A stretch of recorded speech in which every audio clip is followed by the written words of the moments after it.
Hello, my name is James Christensen, and today we will be talking about diet and its relationship to heart disease. I have a family history of heart disease, so I'm particularly interested in the effects diet has on its prevention and causation. Let's begin with a definition.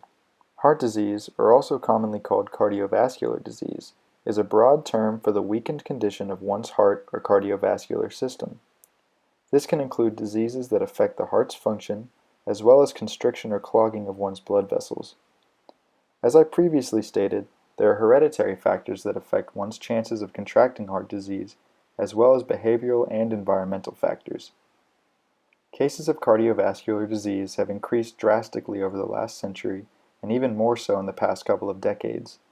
This increase is no doubt caused by many factors, but one that stands out above the rest is the drastic change in diets worldwide as our cultures change because of rapid technological advancements. Heart disease severely increases your risk to experience a stroke or heart attack. These outcomes have the potential to be lethal, but there are also non-lethal symptoms such as arrhythmia and angina that have significant impacts on one's lifestyle. Recently, cardiovascular disease became the #1 cause of death in the world. This statistic should be enough to convince you that this is a very important disease, enough to warrant study on a large scale. Prevention of this disease is imperative in a time where nutritional value in diets are declining.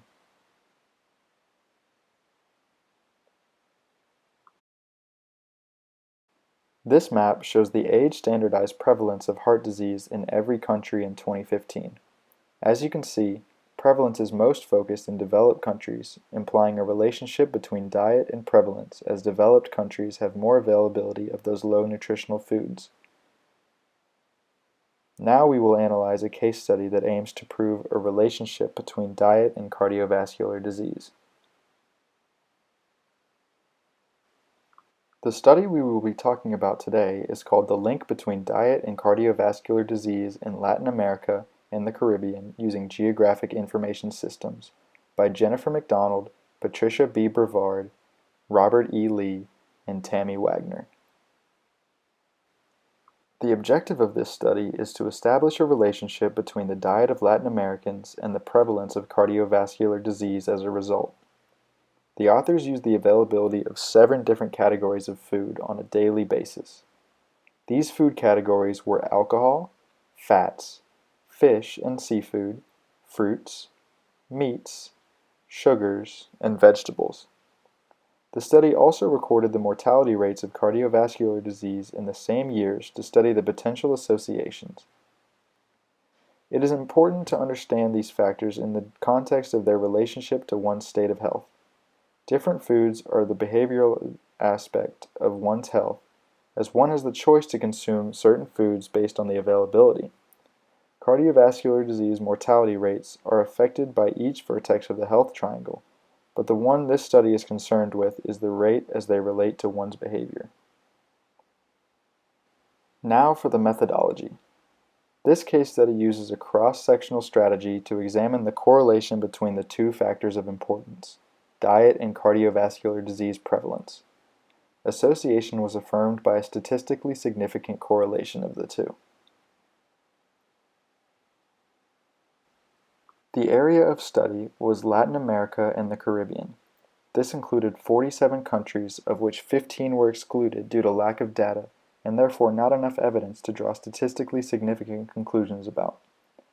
When looking at the excluded countries, we can see that they're all relatively small and must not have had enough resources or data to even read. The authors used data from the Food and Agriculture Organization and recorded average kilocalories available in each country daily, as well as the availability of the 7 categories of foods I mentioned earlier daily.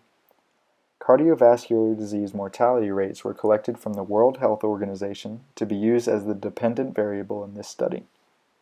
Originally, the authors wanted to find data on calories and foods actually consumed by country, but this proved to be too specific and expensive to record, and as a result there were no available data at the time, so they chose to use availability of foods instead.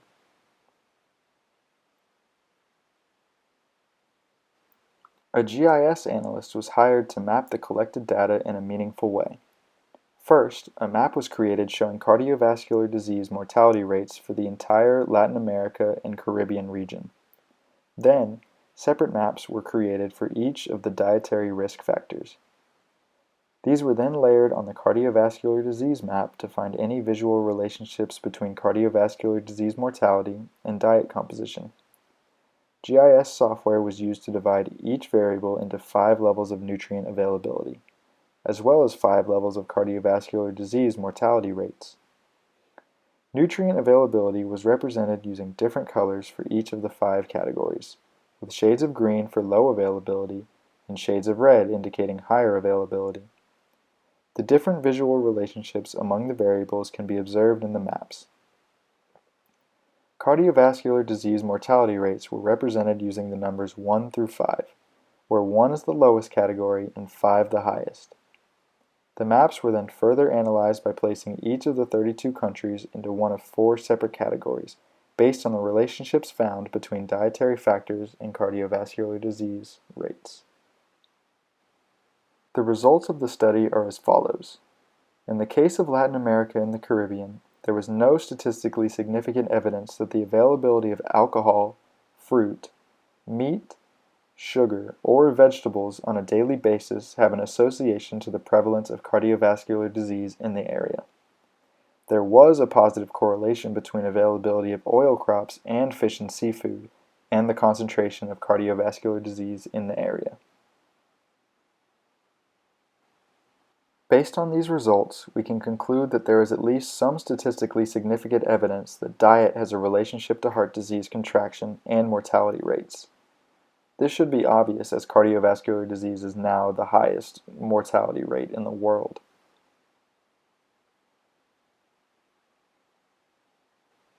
There are some limitations to this study, of course. As previously stated, 15 of the 47 countries in the Latin America and Caribbean region were excluded for not having enough available information. This is a significant portion of the geographic area, and as a result, the conclusions drawn might not be completely indicative of the region. Another limitation of this study is the time period's short length.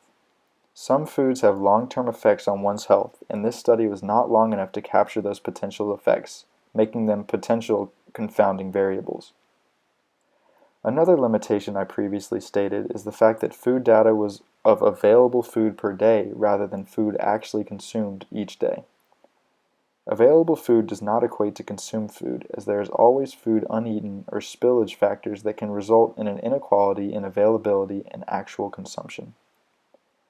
Cardiovascular disease contraction is not solely determined by one's diet, of course. Hereditary and environmental factors can lead to contraction and may confound the data on cardiovascular disease prevalence. And finally, because of the nature of this study, the results cannot be extended to a worldwide scale. Availability changes drastically from country to country, and even more so from region to region, and it would be inaccurate to take these results and conclusions and make assumptions about other parts of the world that are not the Latin America or Caribbean region.